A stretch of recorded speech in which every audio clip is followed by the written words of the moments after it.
I had one guy say that he's going to stab me and then he's going to stab my dad. Is that then worth it to the person behind the counter getting paid minimum wage who sometimes is doing up to 50 hours, 60 hours a week? Hello and welcome to the Invisible Addiction podcast. If you're a new listener, hi, thank you for taking the time out of your day to listen to this episode. And of course, if you're a long-time listener of the podcast, I hope you've been keeping well. Shortly, we'll be hearing from a former bookie who shares his stories and experiences from behind the counter. We'll also hear his opinions on how to make gambling safer. Is that possible? And hear how he got involved with The Big Step, a campaign which is tackling football's relationship with gambling. Before we go any further, I would like to make a short disclaimer and say that this is an informational podcast. If you're experiencing gambling problems, of course, I hope you relate to the stories you hear. That's what this is all about. But please do seek professional help. Links to that support can be found on the Invisible Addiction website, www.theinvisibleaddiction.com/support. Right, without further ado, let's crack on with the podcast.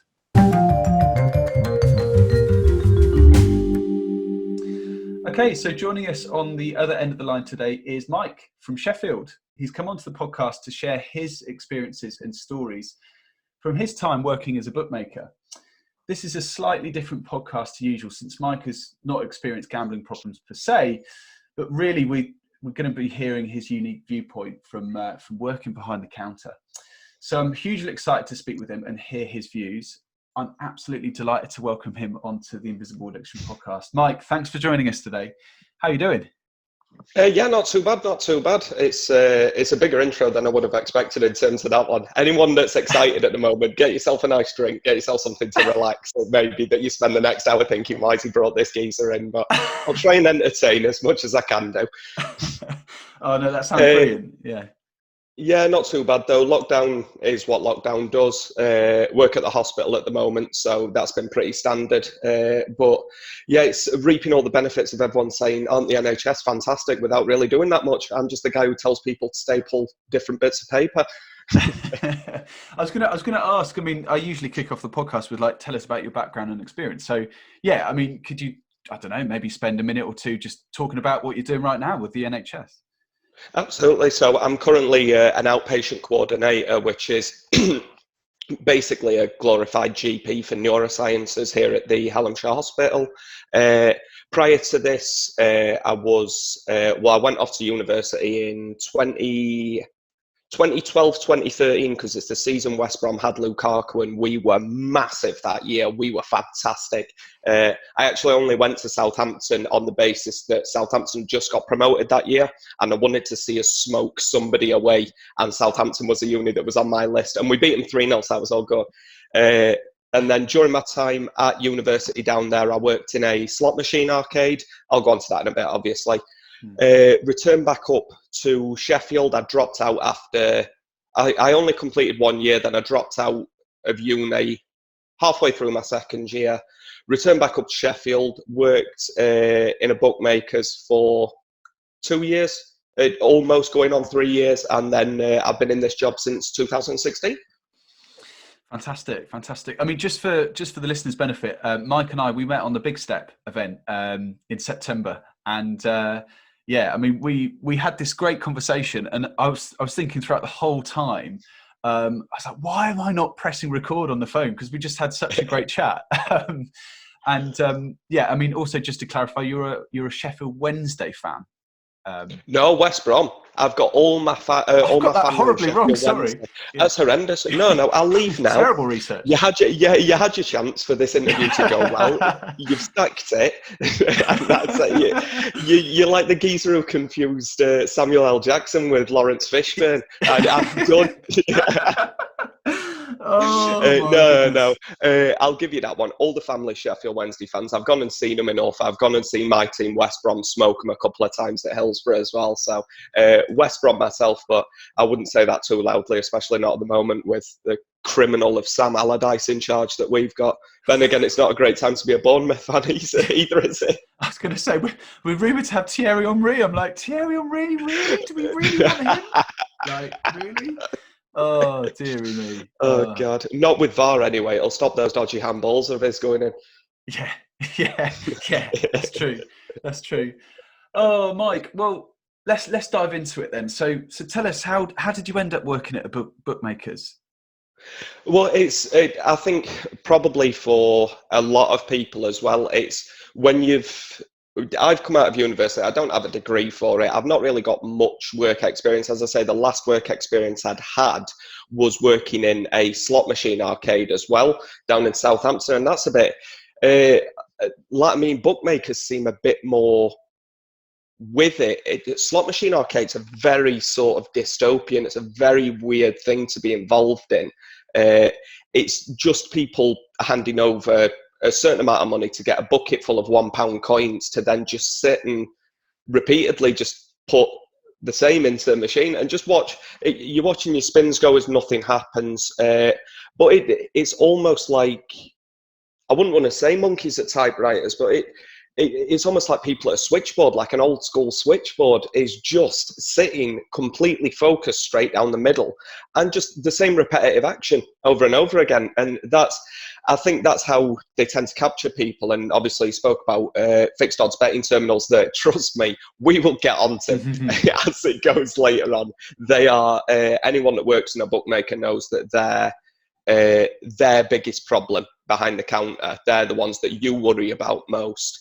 But those sort of styles of games are the ones that they make their money off that. They're designed for people to completely switch off from everything they're doing, disassociate from how much time, how much money you've spent, and just go back into that repetitive action of just putting a single coin back into a machine again, or just pressing the same button over and over again.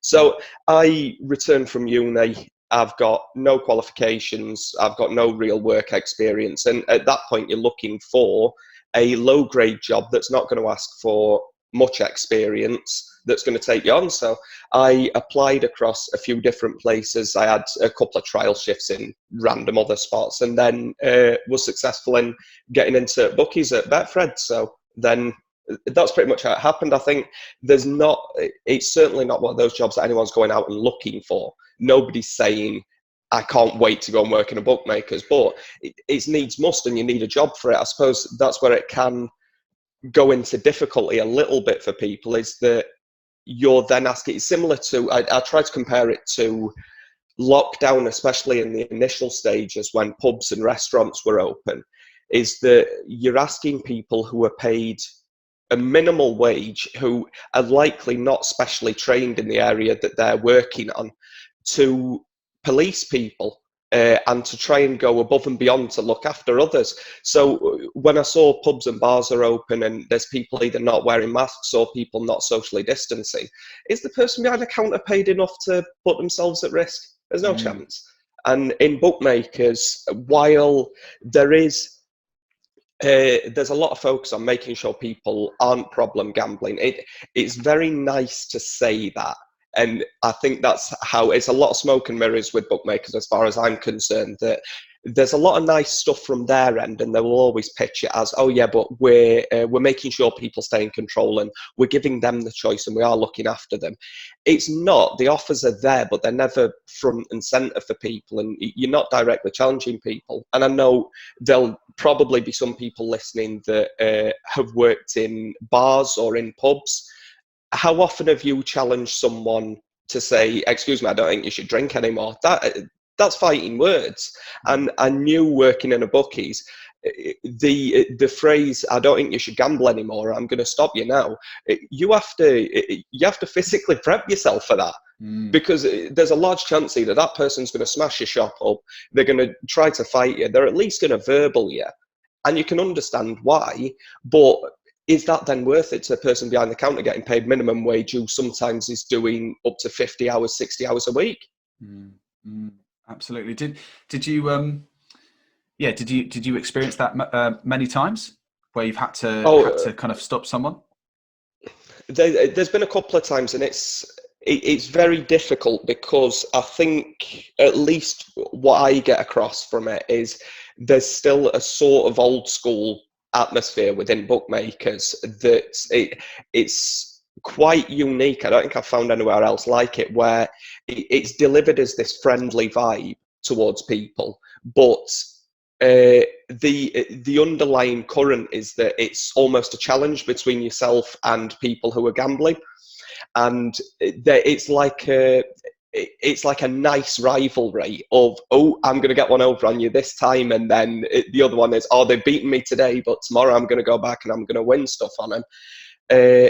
So that's when people come in and it looks like they're spending too much. It can be very, very difficult to address that problem, not least in the fact that the way that you're trained to try and spot problem gambling, or the booklets you read to try and spot people who are problem gambling, is, are they gambling more than they have done before? Have they got any obvious signs of stress or anything? And it's difficult unless someone's in every single day and you're watching them like a hawk to see what they're betting. And if you then are doing that, they're not comfortable, so they're not going to stay in your shop, and you're the guy that's chased somebody away from being in your bookies. And as bookies are very similar to supermarkets, one rocks up somewhere and four more are going to rock up as soon as one opens, just to try and get that business away from the other one. So it's anything working in retail or private businesses, you've always got the option of the customer saying, well, I don't like it here, so I'll go elsewhere. And it doesn't bother you behind the counter, you're earning a wage, but you also don't want to be, if that was fed back to your manager, oh, no one wants to come into the shop because so-and-so's not very good, or and a lot of punters, God, I've not used punters in a while. A lot of punters will always speak to each other in terms of stuff. A lot of people will spend large portions of their day in and out of bookmakers, going into certain ones at certain times to get their hourly bonus in there, or they need to go in to get their daily spins on something, and so does really nice coffee and tea in there, but the other one's tea and coffee's garbage, and I better go back in because the virtual races or the bingo starts in this one and then it's on at a different time. So for some people it's almost like a full working day is going in between bookmakers everywhere. So you don't want to be that break in that chain that then sort of says, well, they're not returning here anymore, because the shop that I was working in was in quite a bad area, Sheffield, and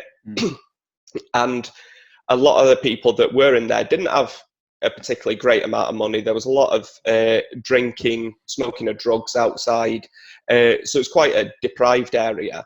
And I know that the shop that I was working in was recording a loss every month, but was only kept open because it was recording less of a loss than the Coral, the William Hill and the Ladbrokes nearby. And if they were to shut, then the Coral, the Hill and the Ladbrokes would have taken that business.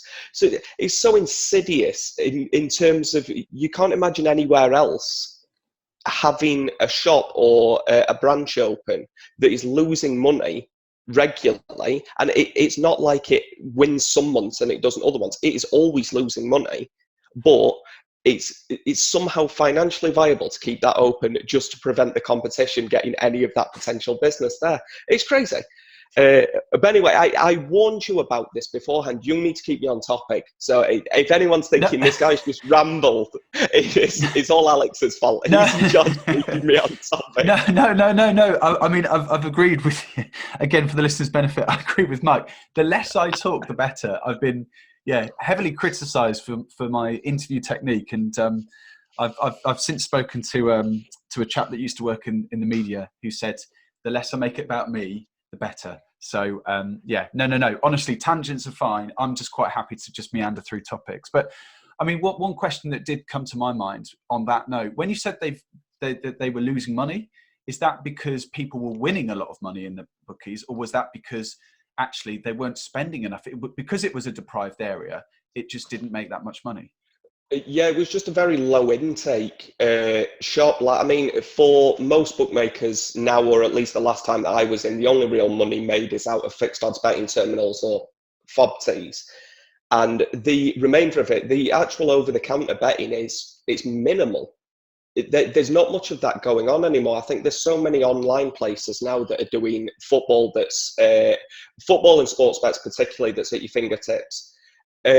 Horses and greyhounds, I think there's still a lot of people, and there was a body of customers that would come in every day, to the point that and these were sort of 50 to 70-year-olds, there's a group of them, really nice blokes, about 10 or 12 of them, and you knew when you opened at 8:30, one of them would come in, and you knew who it would be, and you knew when to expect them. It was almost like they were clocking in for shift. And you knew exactly when they'd be there and who'd be in at what time, to the point that if one person wasn't in one day, it was a genuine conversation between everyone to say, where's so-and-so, is he okay?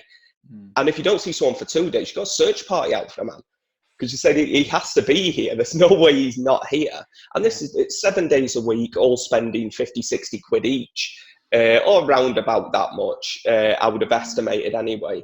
But for that money to come in for people, the rest of the bets are, at least they were in there, 20p on bingo, 50p on bingo for stuff. People putting the lottery on, but then it was small bets, small wins. The main takings were on the fixed odds betting terminals. But in terms of, for the space that they were using to house that shop, there was just simply not enough money coming in. I'm going to be sort of, I'm just harking back to my days as, going to Bookies. I can relate to so much of this, because you'd have the kind of the old boys with the, with the racing post in there every day. And I always remember going in there, and it would tend to be the younger lads on the fixed odd betting terminals. I mean, when I say younger, the guys that are not in their 60s or 70s or maybe 80s.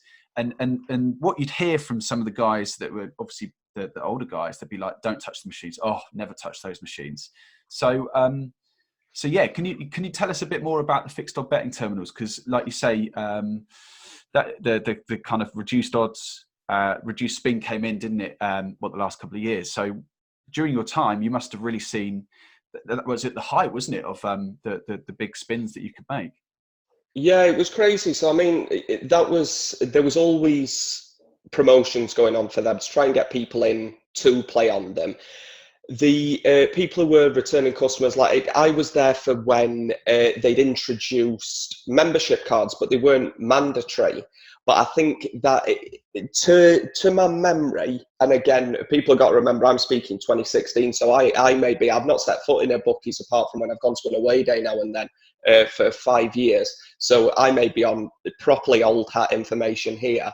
But at that point in time, which must have been around 2015, 2016-ish, was when they'd started a membership campaign for the machines to try and get people to get just a chip and pin card for them that you'd pop in, and that would allow you to see how much you spent over the month and set your limits and all that business. They weren't required to play them, but if you did get one of those, then you got your daily promotions for them, and you were able to do £5 free at the start of the day. So your older punters, your regular ones, would have played the machines for 5 minutes in the morning. I got £5 free. I might stick a tenner in it afterwards, but you've got 6 or 7 of them all together.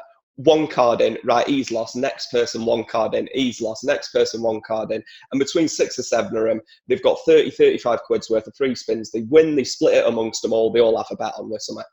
And that is, although myself, I worry about people gambling, and I worry about people being functioning addicts. I think that can be very difficult and could be a really slippery slope at the start, is when you're still an addict but you're functional with it. So I know myself, I'd probably say over the last 10 years, I've probably dabbled in being a functional addict with either alcohol and or drugs at different times. Thankfully nothing at the moment, but that can be a real worry for people. That I think it's awful if you get to that stage where that has overtaken you, but the complete facade that I can continue the way that I'm going, because as a person I'm still able to go to work, I'm still able to get up in the morning, I've not got suicidal thoughts, I've not got anything else, is that can be part of the worry. So I always worried about those blokes, because they must be sat at pension age, they're watching that rocking, and 7 days a week, they may be spending 30 to 50 quid each. So potentially 350 quid a week, then over the month, then over the year, and that happening for years and years. Maybe once in a blue moon, you win a grand, a couple of grand. And if that keeps you happy, that's okay, and you can afford to do it, that's all right. But I worry that people can slip into that, and there's not really a catchment for the people who are at functioning addict stage, who then progress into they are no longer, and it's not good to be a functioning addict, but it's nowhere near as bad as being a non-functioning addict. When you've got to that point, you're in serious trouble, and there have been ages, it doesn't matter what the time span is, there's been ages where somebody should have caught that. And I think people should be more mindful of when you're in that functioning addiction stage to think, actually, I need to try and bring myself down from this a little bit, because it's not good for anyone to rely on something to keep them going, or for that just to be a normal part of the day, that I'm going to go and put £50 on something every single day. If you can afford to spend that money, okay, but just make sure that that's not becoming a routine part of life, because things like that can really quickly go. It would be the same as somebody saying, oh, well, I go to the pub every single day after I finish work and I have 3-4 pints. So you think, that's nice, and if that works for you, that's okay, but do be mindful that that's not potentially the greatest thing that you could be doing. But yeah, again, keep me on point. No.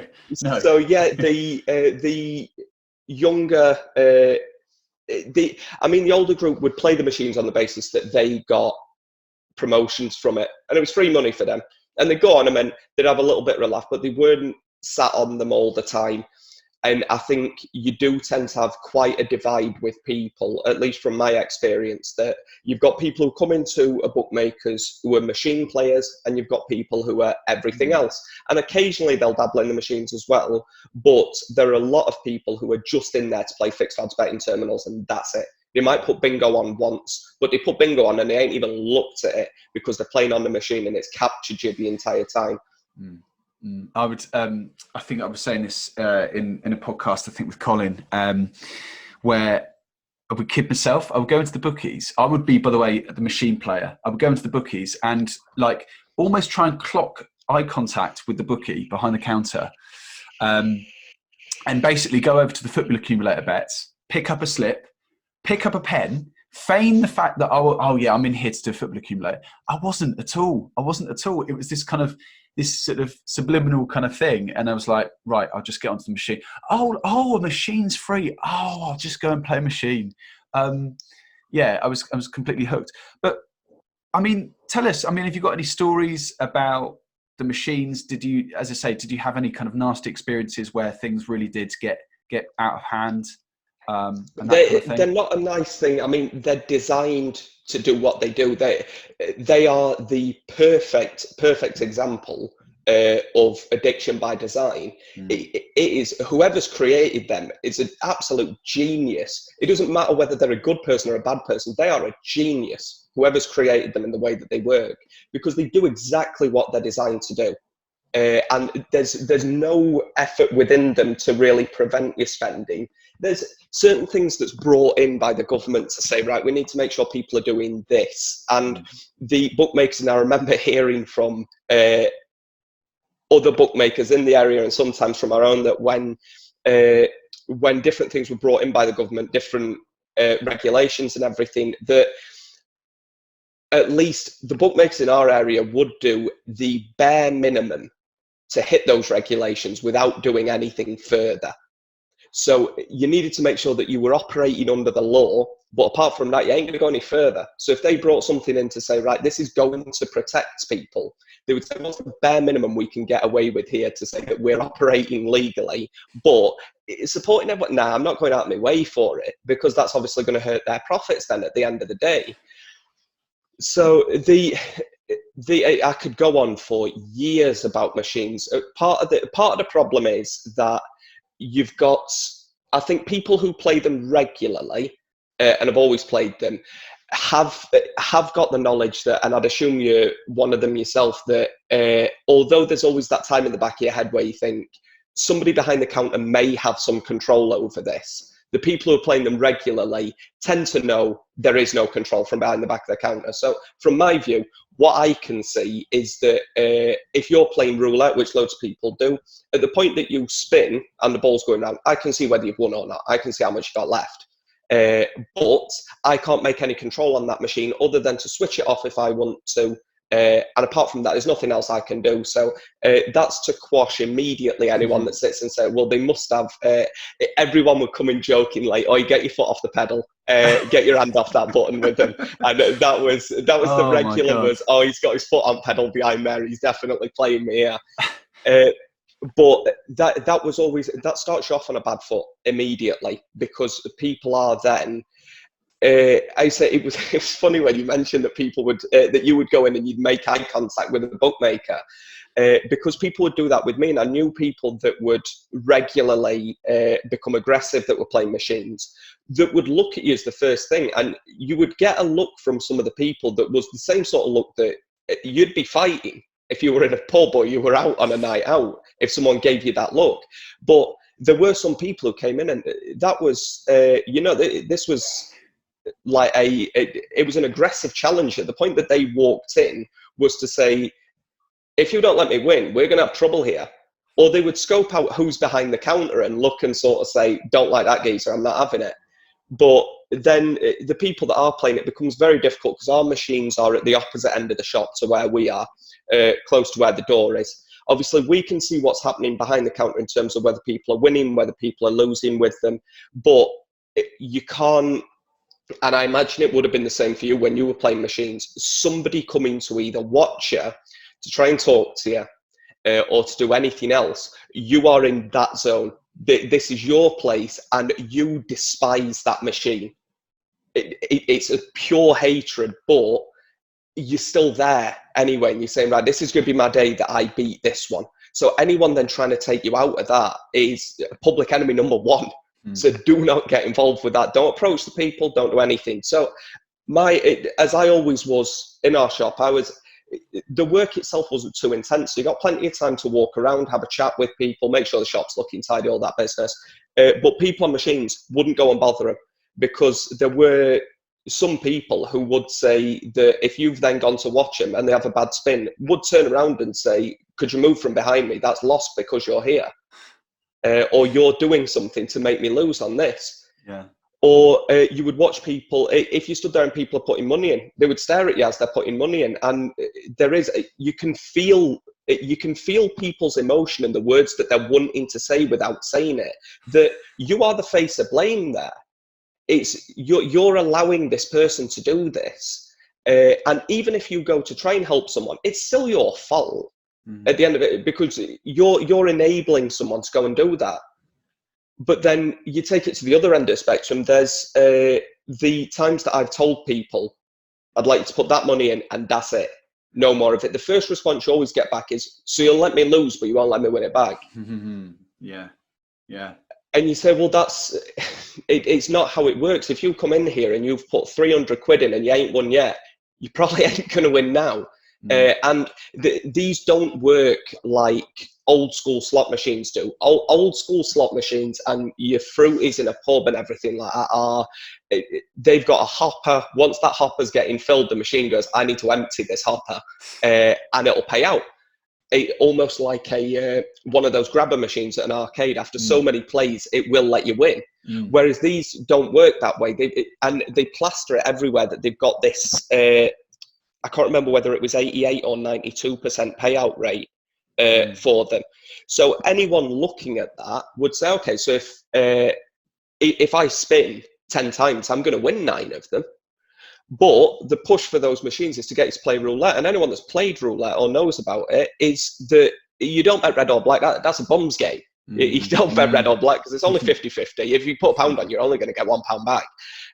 But you cover your board. So you put 16, 20 quid's worth of bets on, or however much, could be hundreds, could be anything, and you cover it all over the place. Now, if you put £100 on and you win £92 back, you've lost, and you don't care that you've won £92 because you didn't get your grand that you wanted.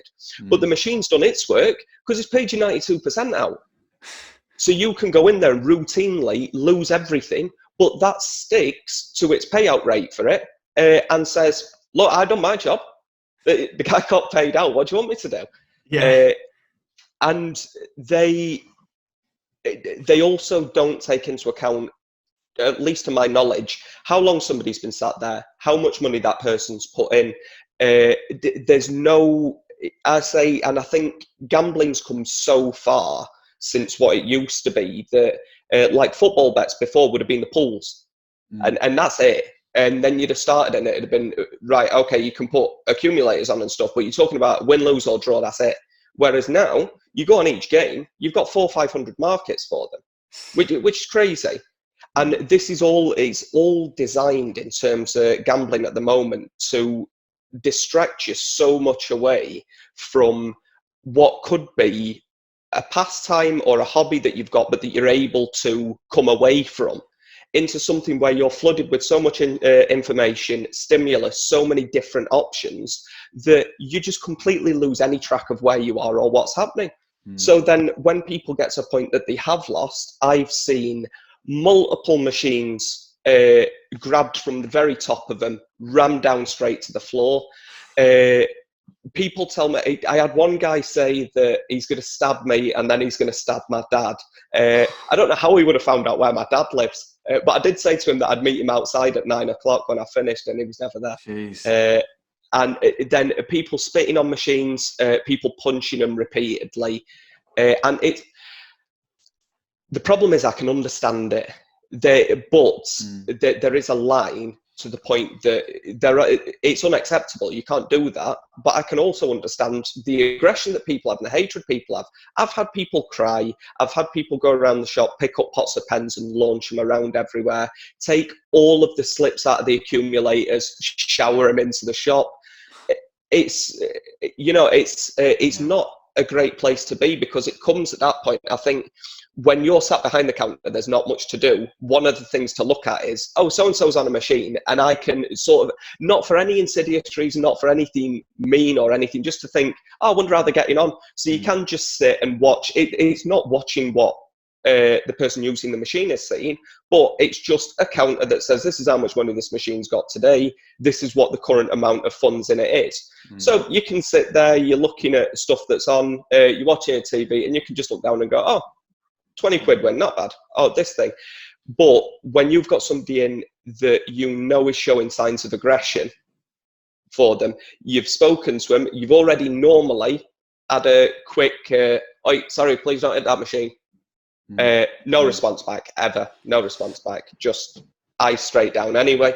But you know, when you see somebody's had 200-300 quid in, and you're saying to yourself, print that ticket, you've won, print that ticket, bring it over, and it doesn't, and then you see that final spin where that 300 hits to nothing. It's very similar to that point again when you're telling someone you need to stop gambling. You have to prepare yourself for that, because you ain't got a clue what's going next. And there's as much chance that that person's going to come up to the counter and try and punch you as anything else, or they're going to try and smash your machine. So while that ball is still going round, you've got two people behind the counter deciding who's going to go out and potentially have to stop you from smashing things. So Mike, I mean, just on that note, like you touched on earlier, like the training booklets and stuff like that. So what is the procedure? What's the whole training process about the safer gambling or the problem gambler? At least from when I was there, there's not much of it, to be fair. It's again, I think it plays into that theme of doing as little as possible while still making it legal. You've got to think you're not a body language expert. If I was a body language expert, I wouldn't be doing a job that's minimum wage, that's asking me to do 50, 60 hours a week. And with the greatest respect to people that there, I've met some really, really nice people who work in bookmakers and everything. I met some really nice people who go to them. But if anyone's looking at trying to progress in terms of working, that is very much a stepping stone there. So you'll have people that will stop there for a couple of years and then go elsewhere. People that have probably been there for quite a long period of time or anything are either people, it's just my opinion, so nobody hate me, are either people that enjoy that sort of line of work and they like the flexibility of it and being in there, or are people that haven't got much chance of getting considerably better jobs elsewhere, or on that keen to, haven't really got the get up and go, or they struggle to sort of take themselves out of one place and move to somewhere else. And I know a lot of those people who stay in jobs because they just don't like applying for stuff. They find it really, really stressful. So, I mean, you go in there and you read through your training booklets of different stuff. And I mean, the problem gambling stuff to my end would be that you're always looking to see if people are betting larger amounts than they would have done normally. If people are starting to, if they're betting more in a day than they would do normally. So somebody that you know well, that always comes in and there were some people who you knew exactly what bets they put on. I could have put their bets on for them before they came in and passed them the ticket as they come over. But you could have some people that would religiously do the same thing every day. So instead he comes up and he bets twice as much on him one day. That should be a flag for you to say, everything okay? It's larger than it is normally.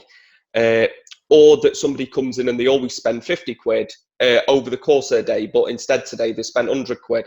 Again, another, all right.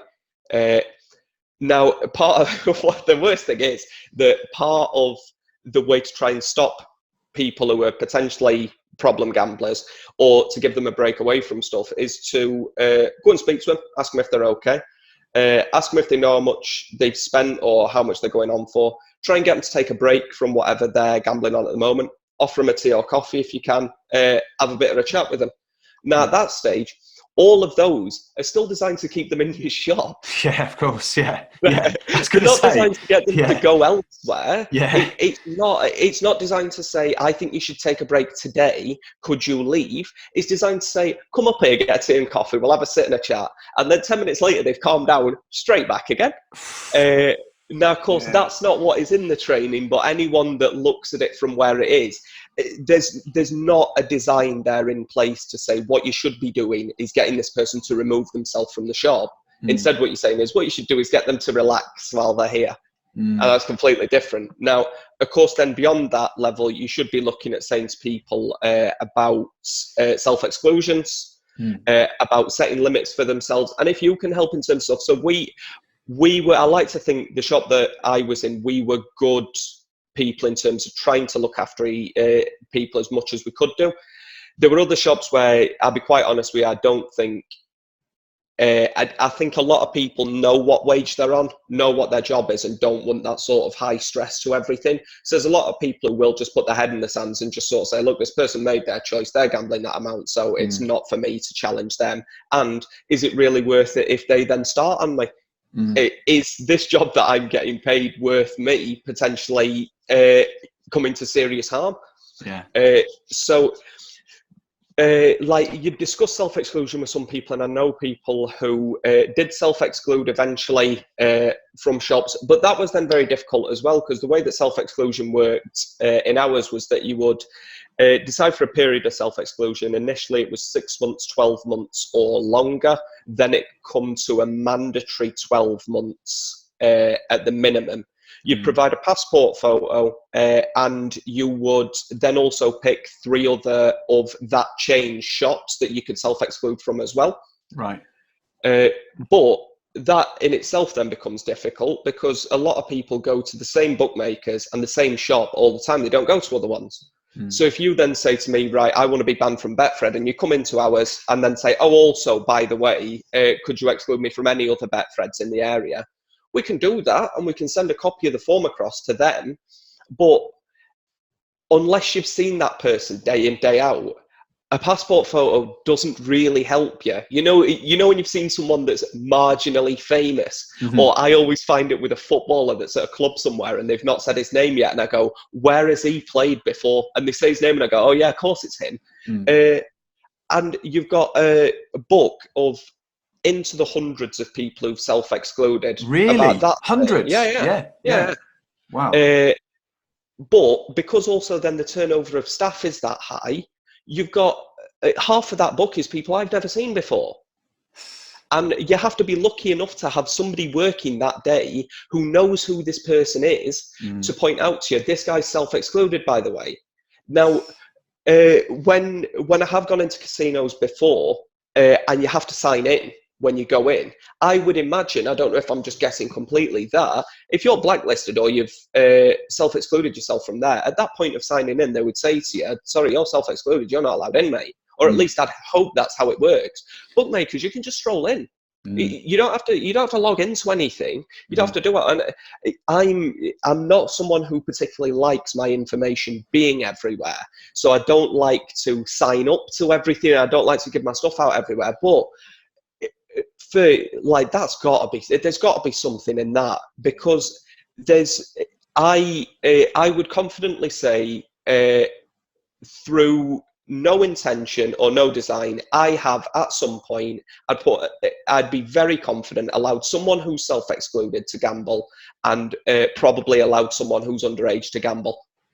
I'd be very confident, and I think anyone that works in a bookmaker's would be kidding themselves if they said that hadn't happened. And it doesn't mean it's intentional. It means that there is not enough in place to protect the people from behind the counter and the people that are the other side of the counter from gambling. It's crazy. And if somebody comes in and you think, oh, this person looks familiar, and you've got to go through 100 sheets of photos to then say, the shop itself must be, I'm an awful judge of distance, but maybe 20 feet from the counter to the door, and the machines are right by the door.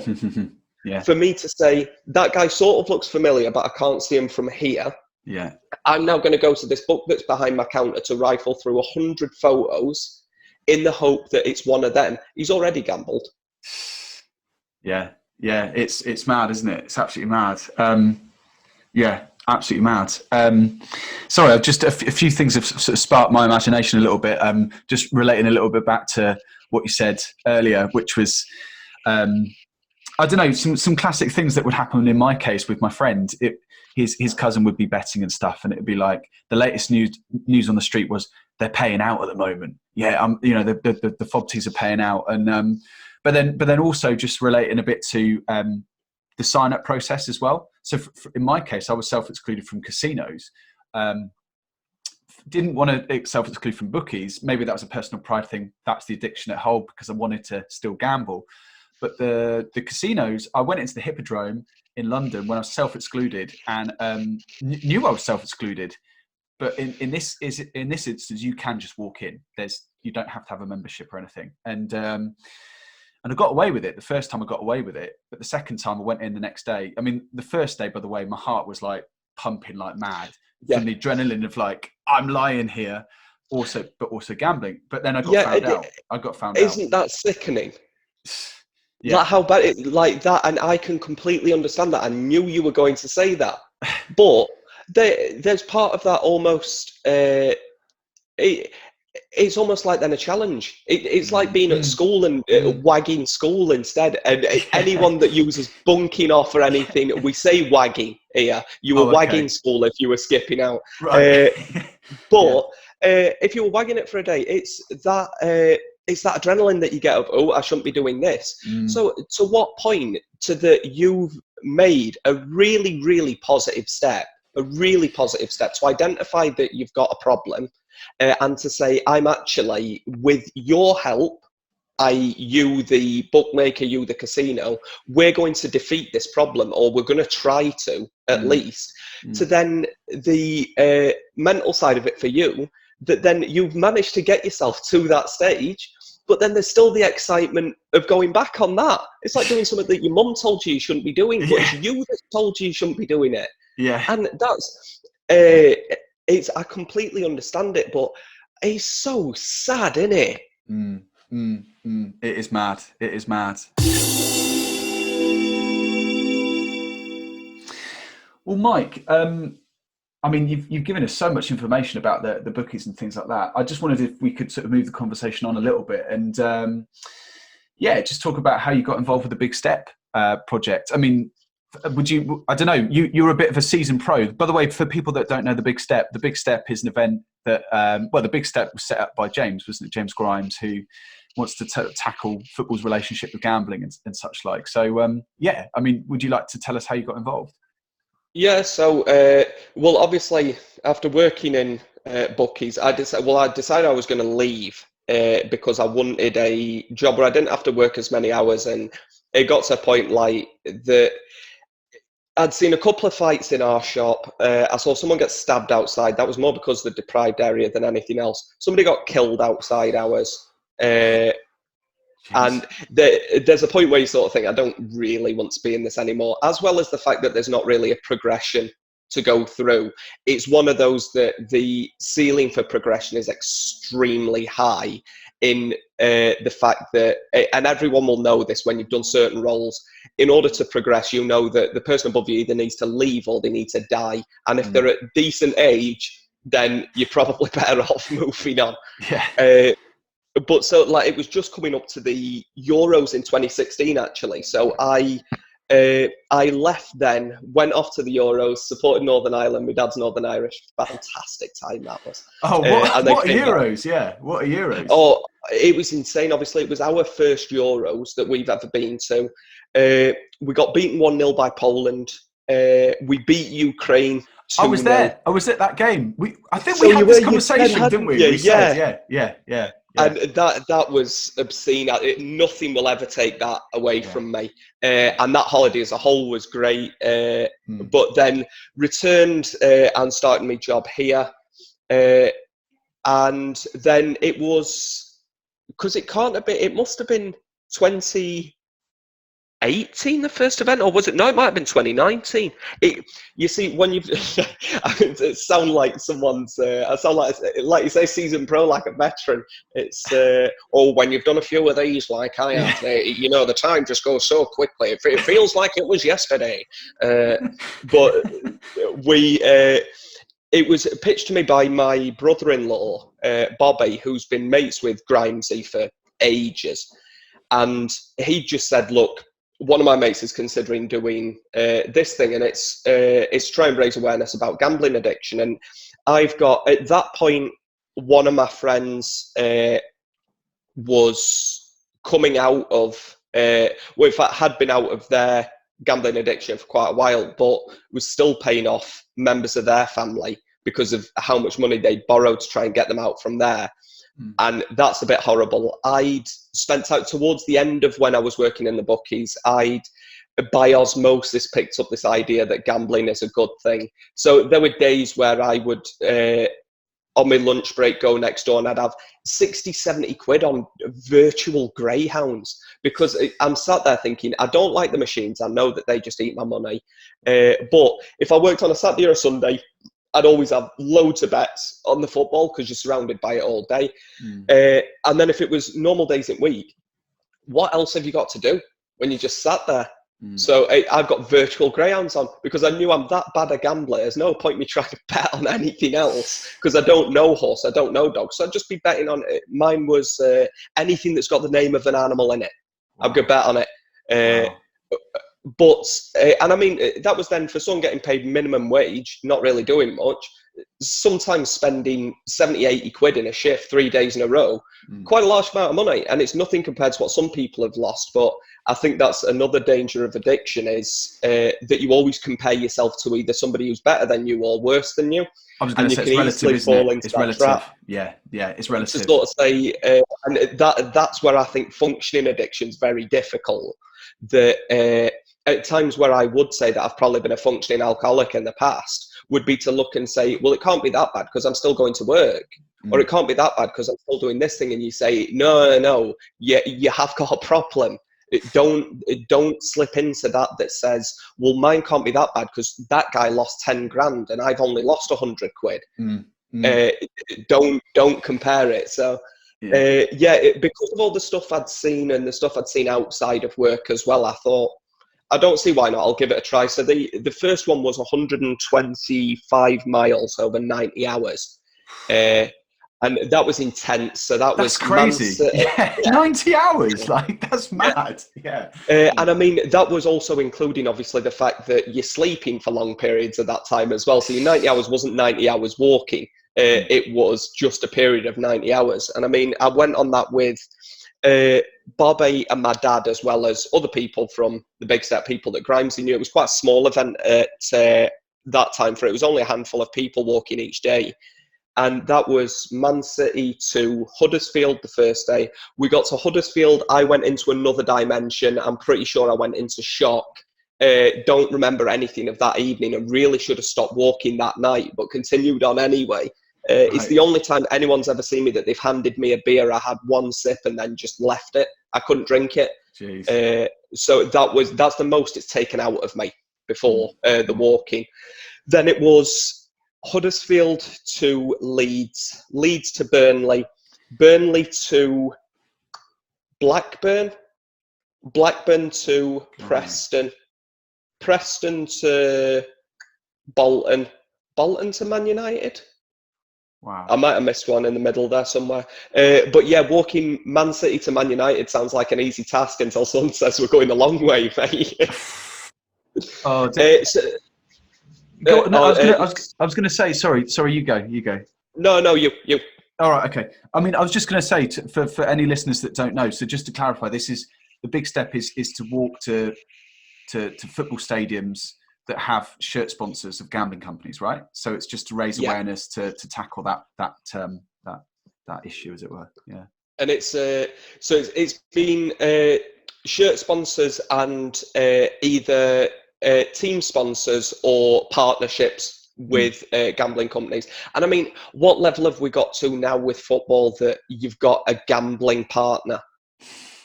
Why? It's mad. Where's the supermarket partner? Why haven't you got a local shop partner? Why haven't you got a car dealership partner? Oh, we're partnered with Audi. And if you're having a gambling partner, why have you not got partners for everything else that you do? It's crazy. Why don't you have a pub chain partner as well as that? Why don't you have a tobacco partner as well as that? Why don't you, with everything else, sign up and have a partner for everything? But that's by the by. I get very angry about these things. But then, and quite rightly too, by the way. Quite rightly, I completely agree. I just don't see, and that's the saturation point level that it's at now, where you think this isn't necessary anymore.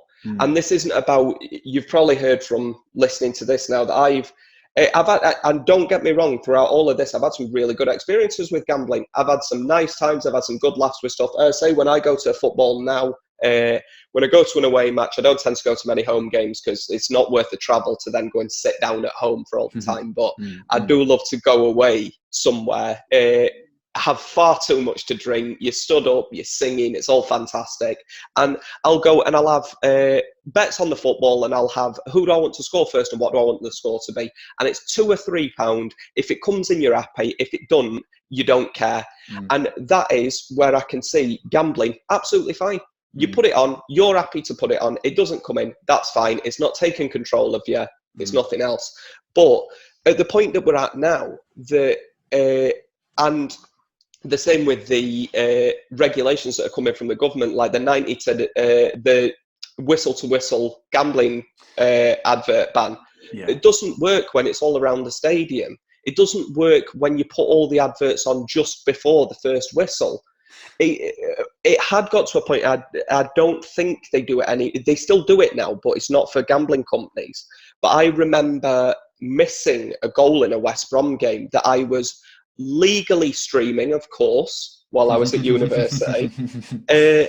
I missed the first goal in that game because they forgot to put the gambling sponsorship on just before the first whistle went. So anyone that's watched football on TV will know that you have your adverts, then the teams are lining up, they show you the lineups for everything, and then just before the first whistle goes, they say, and the game's going to be live, and then they cut to an ad break. And it's 10-15 seconds, whoever's got on there, and then it goes immediately back, ref blows the whistle, you're on. And they're obviously required to do that. Now, for a long period of time, they were gambling ads, and they were Bet365, and it was your last second for Ray Winston to say, game's going to kick off, quickly log in, for God's sake, don't watch this game without gambling. What, are you insane? But there was one of those where clearly someone in the background sat watching the football going, so what do you reckon West Brom are going to do here? Oh, Chris, we've not played the advert. So they bang the advert on, it comes off, ball's in bloody net. You're joking. Oh my God. How? Oh my God. That is mad. That is mad. But this is, so I say, I don't think, and that's why I've taken part in so many big steps. One, because it's such a challenge, and it's a challenge that I enjoy doing. And I like that look that people give you before you tell them and say 124 miles in 90 hours. And everyone says, you're an idiot. There's no way. And the first one, I got a lot closer to my dad on the first one. We've never not been close. But I suppose one of those man things that you don't always speak all the time to other men for stuff. And I suppose a lot of people have got relationships with their dad where it's very much, you sort of coexist. And you'll have times where you're spending loads of time with them and everything's great, but for no reason other than it's just it can just be what men do. I don't know whether that's ingrained or whether it's learned or whether it's societal pressures or whatever, but you're never massively close, at least in my experience. But we spent all of that walk together for it.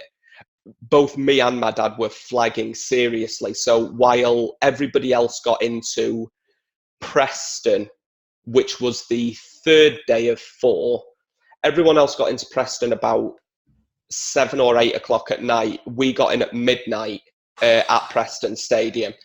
We then, for the next day, set off 2 hours before everybody else for the final stretch, because we knew that they were going to catch us and they were going to go ahead of us. We were in absolute agony. The feet were all over the place. And then we arrived at Man United. They got in for the local news at, it must have been at 5:30 or just before 6 o'clock. We got into Old Trafford at either 8 or 9. And bless them, they stayed there. So Grimesy and Bobby stayed and waited for us.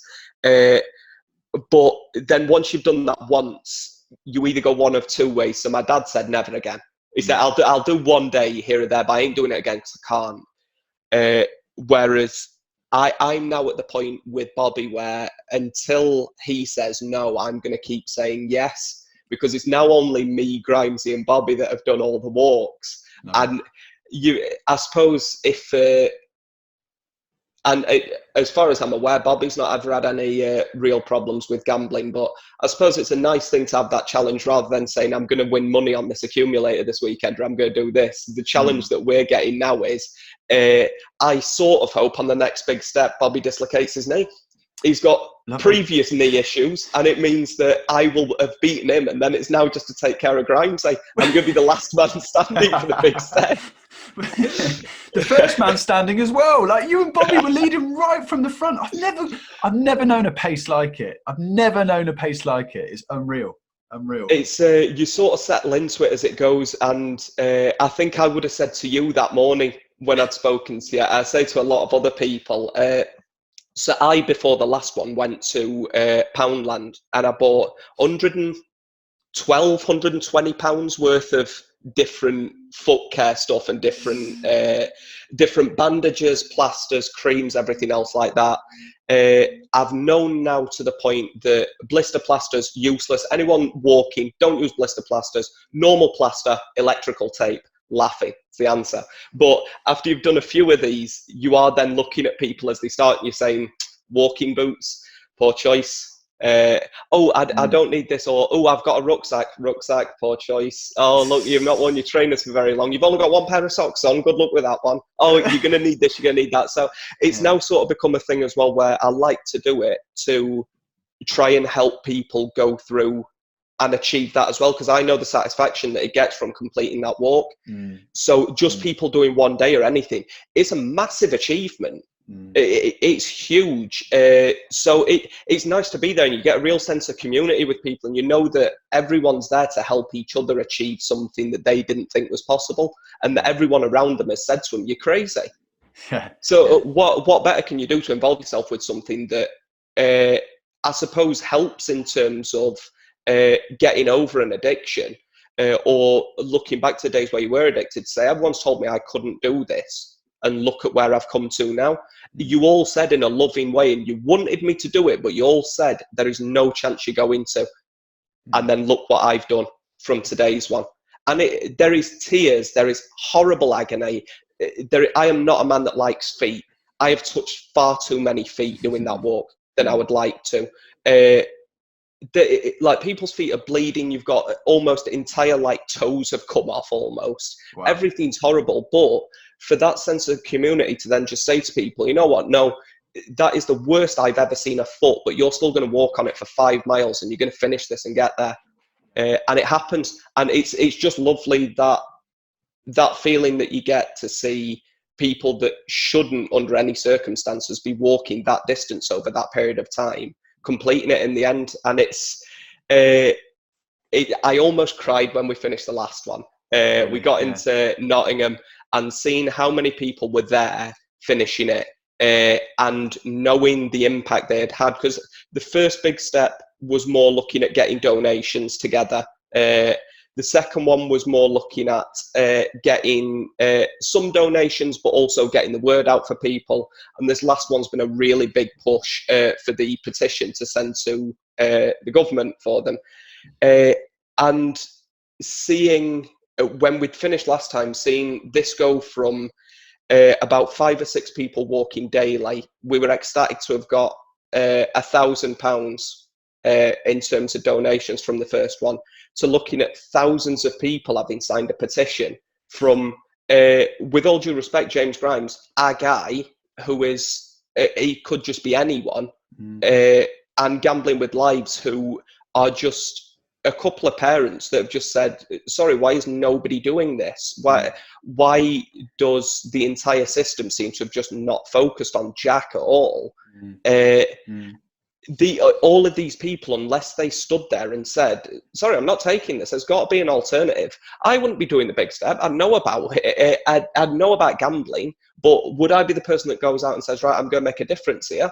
Probably not. Can I be part of it? Absolutely. And when you speak to people about it elsewhere, they say, yeah, actually, there is far too much sponsorship in football. There is. I am a bit worried about how much involvement gambling has, but until people know that that thing exists, they don't go and chase it. No, definitely. But it's picking up that traction now, which is good. It's good. Are you going to take part in the next one? That's only a couple of weeks away, isn't it? The virtual one, as it were. My friend was like, "How does a virtual walk work?" And I was like, "Well, no. We do the walk, and then you just upload the miles, and just." Yeah. So absolutely. That's on the 6th and 7th of March. Goal is to do 1,137 miles, which would be the distance if you walked between all of the clubs in the top levels across England and Scotland that have got gambling sponsors or partners. The idea of it is to sign up. If you look for the big step, you'll be able to find the form to sign up for. Very, very easy. They'll then send you a pack back, as well as a code to get yourself the app downloaded. And all you'll do then over the 6th and the 7th is any miles that you do. And this, what I've said to people is, yes, it's great if you can think of something where it's, I might, so for me to think, all right, I might walk from Sheffield Wednesday to Sheffield United and then back. That's great. But if I'm walking down to the shops anyway, so this is where I pitch to anyone. If you agree with the fact that there is too much gambling sponsorship in football, there should be more support for people, and that this should be regulated better, you don't have to go out and plan yourself a walk. You don't have to grab loads of people together. I've noticed, especially now, so many people have got apps that saying, I've done this many thousand steps in a day. You're doing those steps anyway. Download the app for the big step over the 6th and 7th. Put those miles to something, because you're walking miles anyway. You may as well put them towards something that's making a difference. And knowing that many people are just supporting it, that is what's more important than seeing groups of people saying, oh, I'm going to walk 124 miles in 90 hours. It doesn't need that. It needs people to say, I agree with this message. And I think there's a hell of a lot of people out there that do agree with it, that don't know it exists. Or they know that they agree with it, but until someone asks them about it, they never think about it, and it sits in the back of their mind. And this is what the importance is, getting it out there to people to say, have a think about this. You don't have to think about it all the time, but do just get a little bit of thought, because it's by the system that runs it, they allow it to go unnoticed for as long as possible. And if nobody talks about it, it's not an issue. But it's now got to the point where there are a lot of people saying, sorry, we're not going to stay silent on it anymore. This needs talking about. Yeah. And the more people talk about it, the more action's going to be done. In the words of Bobby, we'll keep walking until they start talking. Hey, there we go. Bobby. Oh. It was the most hammed up interview I've ever heard. I think that was on Radio Sheffield. He'd done that on the first big step. Oh no, it was the second, I believe. I'll have to check that one out. And no, it is awful. He says that, and you can see the look on his faces. I've got my own catchphrase here. Not one to mince his words either. He's a softly spoken, quiet chap as well, isn't he? And he, absolutely. He's also clearly what do you even call those? A cliche machine. I just remember having so much of it, like such a good time. Like, again, just for the listeners' benefit, basically, I arrived at the Big Step, the latest event recently we did in the Midlands, and I just walked one leg from Coventry to Leicester. I mean, Mike, you'd been going with the others way before that, and I think I just joined up for one day at the weekend, and then the next day you got to Nottingham Forest. But I just remember we all got together in the pub the night before, and I was just like, what's your tactics? What are you thinking? And you were like, we just want to get it over and done with, because I think Chelsea had a game on that Bobby wanted to watch. It was West Brom against Chelsea. Oh, there we go. That was it. Yeah, that was it. And we were 3-0 up in the first half, and we drew 3-3. Oh, you couldn't make it up. It was gold. But yeah, I think I do remember that, and that's what I always love about people who are coming on the first one, or they're doing the first days for stuff. Because the first walk we'd have done, if you'd have said to me, what's your tactics? I'd have said the same thing to you, and I'd have been like, I'm doing this, I'm doing that. I'm pretty sure when you said, what's your tactics? I had at least one pint in my hand.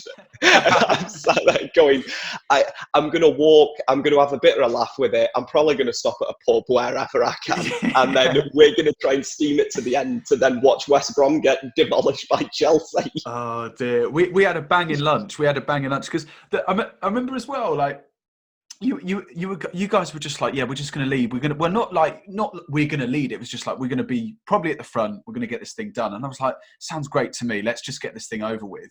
And honestly, the amount of times that I was having to slightly jog to keep up with you is unreal. But yeah, we had a banging lunch. I remember there was a cracking pub that we went to. Yeah. And it's lovely when you do that, because people do notice, and Grimesy's very good in terms of getting media involvement with stuff. So there's a lot of pubs or places you're stopping that say, oh, what's it? Because you're wearing bright yellow jumpers. You can't miss them. Yeah. And of course, everywhere that you get in, you look like you've just been through the wars. So there's some poor person sat behind a counter. It's Sunday lunch for half of the people, or it's like a Thursday at 12 o'clock. Who's going in a pub on a Thursday at 12? Whereas we rock in, and it's, oh, what's this for? And you mention it to them, and they say, oh my God, that's amazing. And there was one, I can't remember if you were there that day, but there was one of the pubs we'd stopped in, that the woman behind the bar, as she's showing us to our place outside, everyone that's in the pub, do you know what these guys are doing? It's fantastic. Tell them what you're doing. You tell them what you're doing. She stopped one couple who had said, oh yeah, we saw them on the news this morning. And then they pop out and say, can we donate to you? And you can just see that it really does touch a lot of people. And I think the only time that I've not seen it have the greatest support was when we went to, on the second walk, we finished up at QPR one of the nights, and we did some leafleting there just afterwards. We'd gone in before the game, got a picture in the dugouts, gone outside and done leafleting there. And I think for people that don't understand what the message is, so to reiterate, the message for Gambling with Lives with the Big Step is, this isn't about stopping gambling altogether. I'm an advocate for good gambling experiences. I've had some really bad gambling experiences as well. But if it's something that's done in the way that it should be, it's absolutely fine. I got no issues with it. I'm happy for people to do it. But this is about stopping people who've got problem gambling, and also about making sure that we're looking after children, and we're also just for his own sanity, we're not just ramming gambling advertisements down people's throats all the time, to the point that football and gambling now, I think there will be a lot of people growing up that think they are interlinked, and you can't have one without the other. because it's so prevalent within it. So when you go round at football stadiums before a match, it was an evening match, so of course everyone's had a few drinks there, probably, that's going, and you say to people, we're looking at challenging the relationship between football and gambling. You do get a couple of people, I love gambling, so that's fine. And it's difficult in that very quick exchange to get across to someone. I'm not against gambling, I'm against problem gambling, and them not supporting people who are problem gamblers as well, and also not looking after them and advertising too much. You can't do that in 30 seconds. No. But when you've got the time to sit and speak to someone and say, this is what it's about, I haven't seen anyone say that this is a bad idea or it's something that shouldn't be looked at. I was going to say that's the crazy thing, isn't it? You're just like, why is this not happening? Like, what, or why is this being allowed? You know, or, you know, it's just it's to that point. You're just like, yeah, this is crazy. This is nuts. You know, and we've sort of sleptwalked into it, and we've allowed it to happen by not challenging it earlier. But I say, and as Grimesy says a lot, this is saturation point now where it's becoming synonymous with sports, and that's starting to worry me. That you've got it. I was watching the West Brom game the other day with one of my mates. In fact, better example, watching Wednesday against Stoke the other night with my dad at the Bet365 stadium with Bet365 on their shirts, with 2 advertising hoardings, I swear, 2 advertising hoardings around the pitch, both pretty much for 90 minutes showing Bet365 the entire time. The commentator, and this is what sickens me. If I was a football fan of Stoke or other ones, I can't remember who it is in the Football League that's at the Wham Stadium, and you've got like, Stoke have never had a ground name of their new ground. It was the Britannia to start with, which was a sponsorship name. Then it's been the Bet365. West Brom are at the Hawthorns. If they ever change that name to the Burger King Stadium, are you mad? Like, what's happened to football that they can then take that away from people?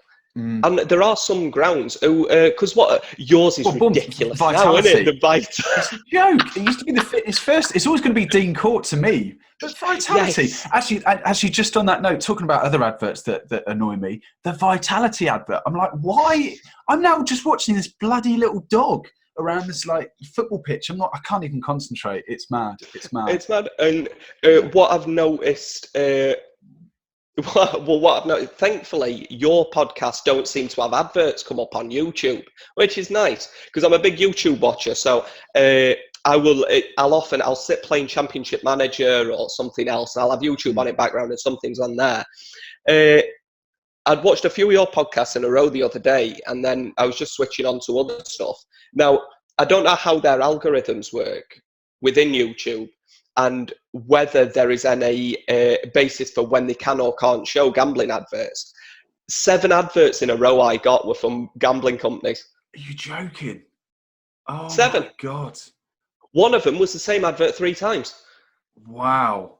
And people that watch stuff on YouTube will know that for most adverts, after 5 seconds you can skip it, but you can't stop them coming up unless you've got an ad blocker on. But it's now on YouTube. Yeah, that's mad, isn't it? That's mad. I looked at yesterday. So yesterday, the Walsall Supporters Alliance announced that they were partnering with the Big Step for this event. Really? Yeah.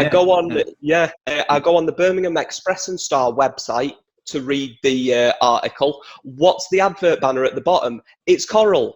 Friggin' hell. So I'm reading an article about cutting down the relationship between gambling and football. There's a gambling sponsor at the bottom right. It's mad, isn't it? I mean, even like the YouTubers that will do the online slots, and they'll video their slots or whatever, and kids can access that. I mean, I'm calling them out, but I love watching the channel. But the Bournemouth supporters, like fans, YouTube channel or whatnot, and they've got kids that come on there. They do like live chats, live Q&As, somewhat very much like the Arsenal channel or whatever.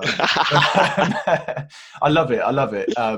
It's got to go. It's so entertaining.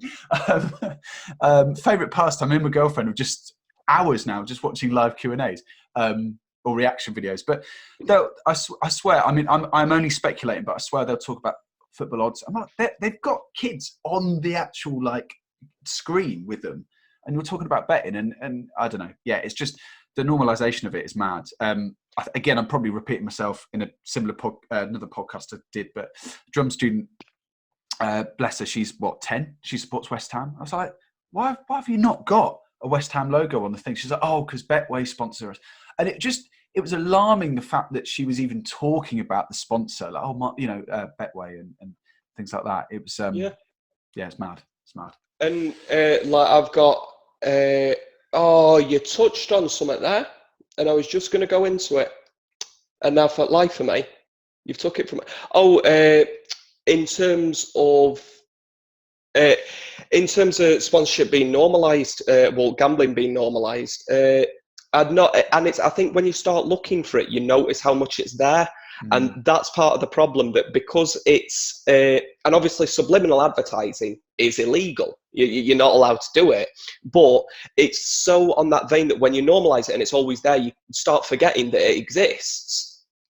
I'd not realised until it was mentioned by the Big Step that when I'm playing Championship Manager, the first thing I get before my season starts is the title odds for such and such. And this is a game that's for children, it's for people of all ages, but the first thing you get at the start of every season is your title odds. There's your gambling for it. When just in normal speech, everything is, I bet you this much that we can do this, I bet this thing. And of course, that's by the by. That would be really, really clutching at straws. But there is so much where, and as you say, within football, children are involved, and you've got gambling sponsors everywhere, all over the shirts. You've got, when you go to West Brom, which has really annoyed me, there's an entire corner dedicated to just coral. And it's everywhere there. And you've got one line where people, and right next to it, which you'll love, is the video game area. Oh, right, okay. So that's where you've then got PS4s and Xboxes for kids to play FIFA. Bearing in mind that FIFA's got loot boxes, and it's also got the gambling sponsors on the shirts within the game. 3+, perfect idea for a game, that one. So what you can do is you can either have children sat there playing FIFA, seeing their favourite team on there, and associating that massively with the bookmakers that sat right next to them. As well as you get into that attitude where you will probably turn up, and I imagine this happens for a lot of people. Mum or dad queues up, I'm going to get some food. Do you want a bottle of Coke, kid? Yeah, of course you do. Or do you want a drink? Fantastic. You sit and wait for this queue. Mummy or daddy is going to go and put bets on. You sit over there, you'll be fine. You stay here. I'm going to go and do this. And then everyone's got their own little thing to distract them. You've got your gambling that's sat over there. Your kids have got your football that's got gambling in it. But are also then sat right next to where all that's happening.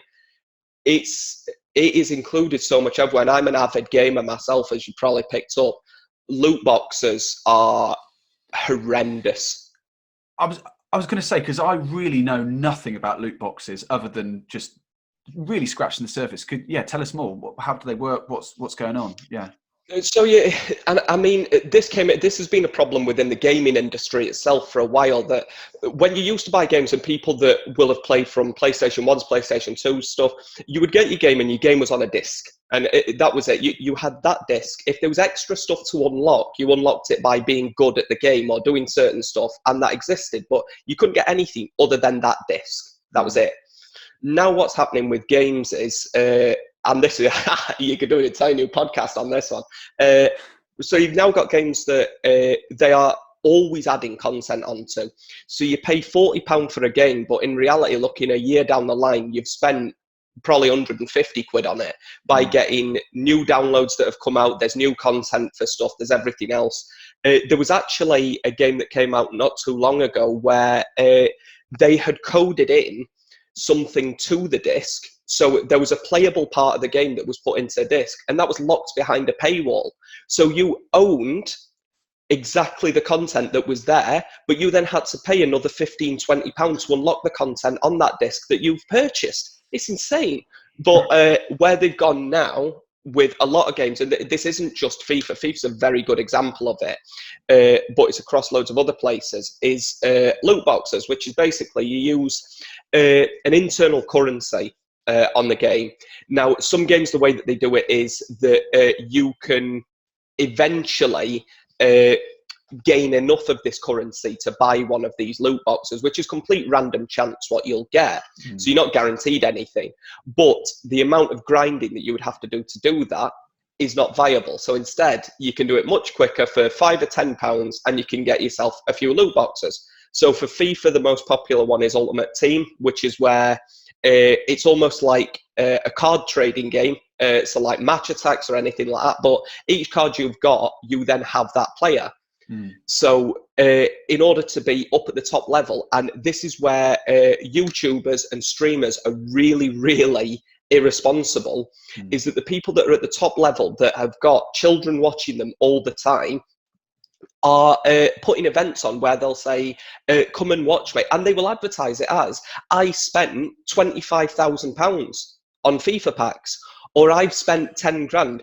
There was a guy who's very popular who did a challenge for 24 hours that he would open FIFA packs to see what he got out of them. Oh my goodness. And in order to open one, you're talking about a minute, maybe. And these packs can range anywhere from being like 3 or 4 of them being the equivalent of about £4 or £5 to some of them would be towards 15 or at least a tenner just for one pack, or it could be up to £10 or £20 for them. And it's all chance. You're not guaranteed here. Your odds are better for doing them. But the problem that's coming with FIFA and with other games is you've got some games where the loot boxes are for cosmetic items only. They have absolutely no impact on the game. You could have all of them in the world. You know better than anyone else. FIFA is in a world of its own with some other ones, which is where there's a big controversy about pay-to-win games. Right. I.e., with FIFA, you need to, in order to beat people, have the best possible team. In order to get the best possible team, you can either be really, really lucky, or you can have really, really deep pockets. And it's not about any skill whatsoever. You have to be good at the game. But if I played against you and I've got Ronaldo, and I'm not talking about Cristiano Ronaldo, I'm talking because they've got legends in the game. I've got number 9 Ronaldo. I've got Zidane. I've got Gianfranco Zola. I've got George Best. All of that, and you're turning up with your League 2 Stevenage centre back. I don't even know if Stevenage are in League 2. I might have done them a disservice there. They are, by the way. Yeah. But yeah, that immediately says to you. So, what are we teaching children here? And so many children now, their entertainment is watching people on YouTube, it's watching streamers, it's watching bloggers, it's watching YouTubers who do this for a career. If they're being shown this, and this is the way to have fun, is to spend all this money on these games, money they don't have. Yeah, I could go on about it for ages. It's crazy, man. It's really sickening, actually. But that's the world we live in now. We've become a very money-centric society, and we've really allowed, for me, we've really allowed capitalism to take a proper stranglehold on stuff, and it is about squeezing every last penny that we can out of everyone. And because we've become so reliant on having things right now, you never used to be able to order your shopping to arrive whenever you wanted it. There's no such thing of next day delivery. There's no such thing as this or the other, whereas now everything that you want is right there. You want to watch a movie? Don't go to cinemas. You can buy it on Sky Store right now. You've got it there. It's come out at the pictures. You can download it into your house today. TV, you don't have to sit down at 6 o'clock and watch your favourite show. It's online. You can get it straight away. And this is the way that society's gone, is you want something, you can have it right now without thinking.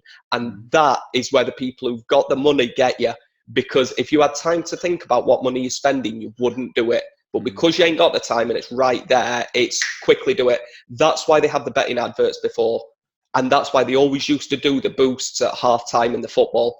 Because if you can tell someone just before, the time's running out quickly, you need to put a bet on. Remember, you've forgotten to put a bet on today, make sure that you do it. People put it on and then you go, oh, actually, that's why in play is such a massive market for stuff. Because they'll push it out at one point and say, oh, it's in play now. And because you're watching the football, you say, oh, well, if I don't put it on now and someone scores, then I've lost it. Or those odds are going to be far worse, so I better put it on now. And if that doesn't win, I better put the next one on instead. They've been allowed far too much control, and it's getting really dangerous. But yeah. Well, yeah, no. Are you okay for like another few minutes? Because I've got one more question, if that's okay. Yeah. So how would you go on then? So the $1 million question: how would you make gambling safer in the future? I think for me, at least from the experience I've seen, bookmakers, I think you should have to have some sort of card in order to access their services. And for me, I think you should have to sign in whenever you go into one. That means immediately, and I think that should be extended to all gambling establishments. But I don't think you should be able to go in unless they know who you are. And that's not because they pitch all of these membership cards and everything with the idea of this will allow you to track your spending. You'll be able to see this thing, you'll be able to see that, and you'll be able to stay in control. What it allows the bookmaker to do is also stay in control because they can track your spending. They know what you're doing, and they can send you the right promotions for you for what you want. If you're someone that gambles online and you've got a membership and you play the same game over and over and over again, they're not going to send you promotions for the horse racing. They're going to send you promotions for those slots because that's where your money is. So as much as I'm not a fan of taking people's information and always having stuff like that, that for me is a logical first step, is that you should, in order to access anything where you have to gamble, you should have to be signed up. And before you gamble, you should have to show this is who I am. So that people that are self-excluded and people that are underage, immediately that begins to protect them. For the remainder, I don't think there should be gambling sponsorship within football. I don't think there should be partnership within football. And I certainly think that I ideally wouldn't want to see gambling being advertised anywhere. I think people know it exists and you know where to get it. And it's fine, but I don't think you should be putting it in people's faces. I don't think it should be shoved at people. Like it's the same with when tobacco sponsorship had gone. And you know that when tobacco companies and alcohol companies used to sponsor loads of stuff, the response back from them was, well, if they don't sponsor them, no one else is going to. And you'll see football die, or snooker will cease to exist, and it'll never. People are still sponsoring these. You've got to remember that Chelsea have no gambling sponsors, no gambling partners. They're one of only 8 teams, I believe, in the top 4 divisions of England that don't have anything to do with gambling. They're doing all right for themselves. So for me, I would remove that partnership and that link between people. Beyond there, I think it's just about getting more notice that this is an issue, because if people do have alcohol or drug problems, they know that there's places to go. At the moment, there's obviously the clinic in Manchester, the NHS clinic that deals with gambling addiction, which is a fantastic first step. But would be just to identify this as the addiction it is. I mean, the suicide rate is insane for people with gambling addiction. And the main problem that I've seen to it, and the best way that I can explain to people is, if I am an addict of another cause, and if you say to someone that somebody's got an addiction, the main stuff people think is it's either drugs or it's alcohol. So if we go for one of them and say, right, if I was an alcohol addict or a drug addict and you gave me 10 grand, at some point my body would shut down. It would stop me from doing the thing I'm doing. So if you gave me 10 grand and said in half an hour I want you to drink 10 grand's worth of alcohol, I couldn't do it. My body would physically stop me by making me pass out. It would knock me out or I'd die. And I then can't do anything. Your body naturally stops you doing that. So why are we not talking about an addiction where if you gave me 10 grand in half an hour and said, I want you to gamble this, it would have no physical effect on me. It would have a massive mental effect. And it would, obviously, there'd be some physical effects. But what I'm saying is that your body's got no way of stopping you. And nobody else is stopping you. So it's an endless amount that you can lose from it. And then our bookmakers then checking and saying, sorry, how have you got this money again? How have you got 1.5 grand to just spend on your lunch? It's so many stories of people gambling away their wages on their lunch break. Are you serious? And this has just been sat there as if it's a non-issue. And it's okay. We can allow them to continue to sponsor football because gambling's fun. Yeah, it's fun for some people. It is, but it's completely irresponsible what they're doing, and they just allow it. They know exactly what they're doing. And bookmakers to say this absolute disgusting facade of when the fun stops, stop. Oh God, we don't want you to be problem gamblers. Yes, you do, because they don't care. They'll put it out as a front to say we want to make sure that you've got the money to gamble responsibly. They couldn't care less. If you gambled away all the money you had and your children's money and you killed yourself, they wouldn't care. No. Because it's money to them, and you're just another face, you're another cog in a wheel for it, and you're just their cash cow that they're getting in. So, but they give this impression that this is a relationship between you and them, and they're looking after you, and hey, we can have a bit of banter back and forth, you know, you win sometimes off me, I win sometimes off you. And it's pitched to the punters, the customers, that they're your friend, and they're wanting to look after you, but they're also wanting you to win if you can do. They're not. They're as far away from it as it could possibly be. If I was a drug dealer and I was dealing to my friends and giving it them for free until the point that they were addicted, does that make me a friend? It makes me a scumbag. It's a very good point. There's clearly not a conscience at that level to say, sorry, we're doing something wrong here. It's deflection tactics, and they'll wipe their hands clean the second they can. And that's why they hide behind this responsible gambling beyond everything else. When the fun stops, stop. What's the biggest word on that? It's fun, and it's in big sodding Vegas lights. Look at the advert if you've not looked at it, anyone that's listening. What's the first word that you notice? It's fun. Everything else, the whole advert goes on for 20 seconds, and there's a quick blip at the end. Oh, by the way, responsible gambling, just make sure, and they don't care. They're doing it, and from my experience, they're doing it because they have to. But again, they're doing the bare minimum that they can do in order to make it legal. I was going to say, like, surely we can blame the gambling operators as much as we like. I don't think very highly of them at all. But surely, therefore, it's from the regulation. The government have to set the standard that won't allow or will regulate this.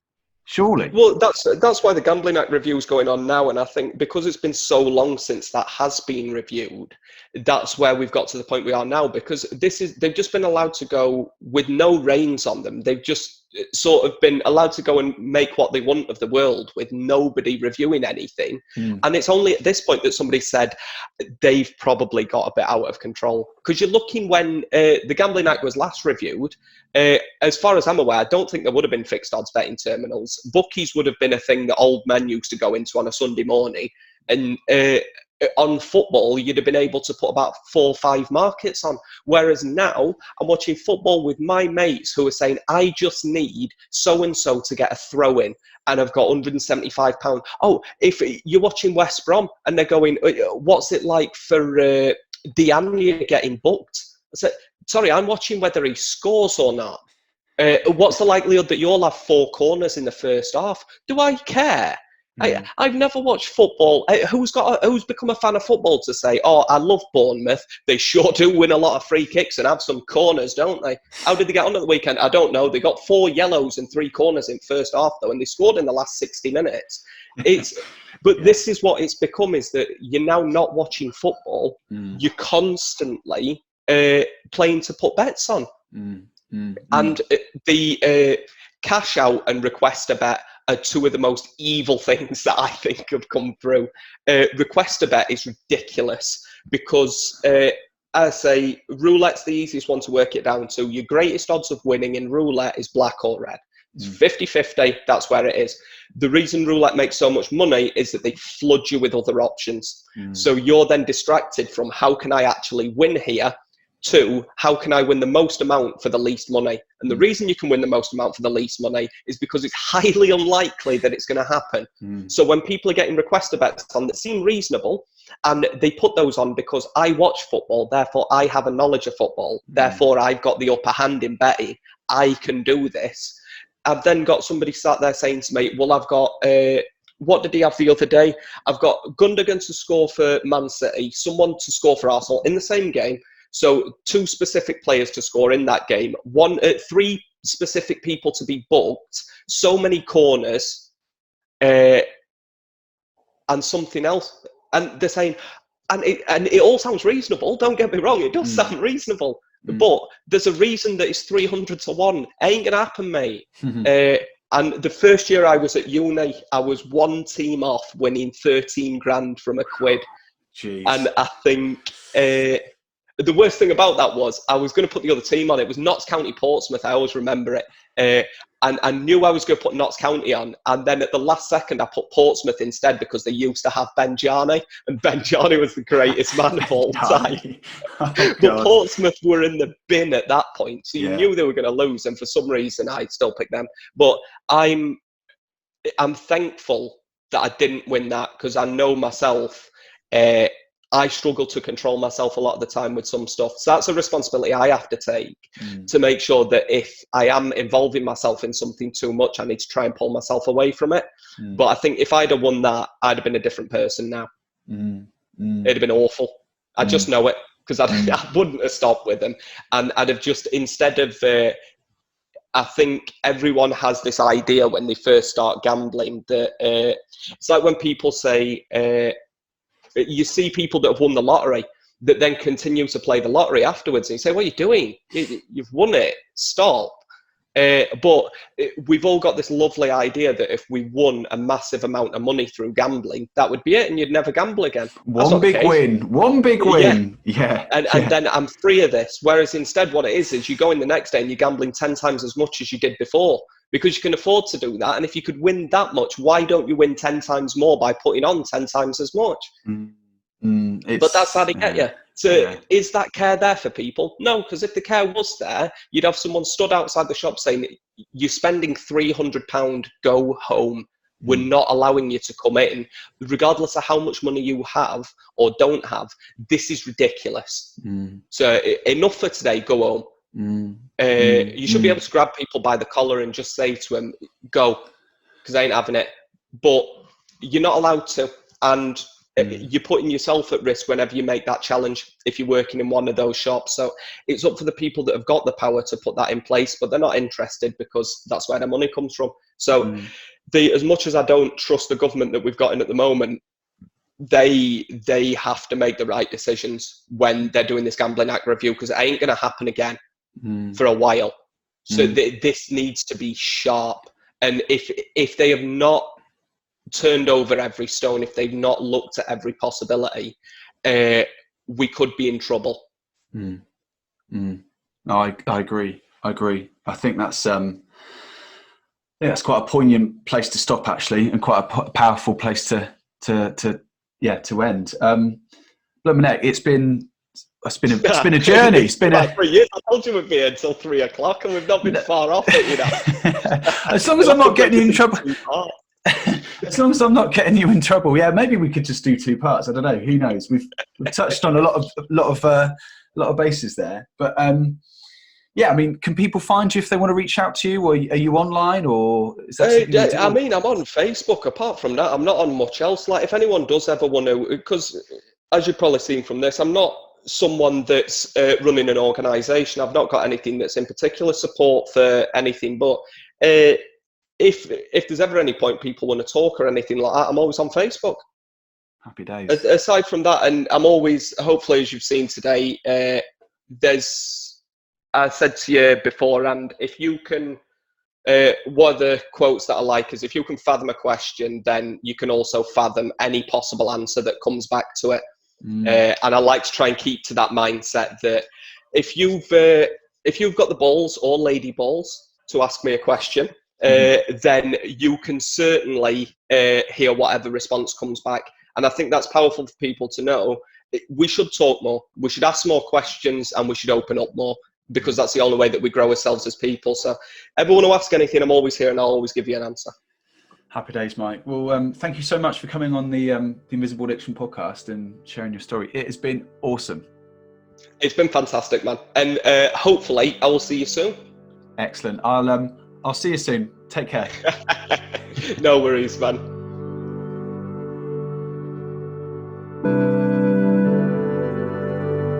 Thank you so much for listening to this episode, guys. I hope you enjoyed hearing Mike's story. What part of the podcast could you relate to the most? Have you been inside a Bookies and witnessed somebody getting angry at the machines? Maybe that was you. It was certainly me. What are your thoughts on football's relationship with gambling? How do you think we could make gambling safer? Is that possible? Let me know. Let's start a conversation. Feel free to drop us a comment on YouTube, message on social media, or get in touch with me confidentially via email, info@theinvisibleaddiction.com. In the next episode, I'll be speaking to another man from Sheffield, somebody who, like myself, had a compulsion to gamble in the Bookies on fixed odds betting terminals.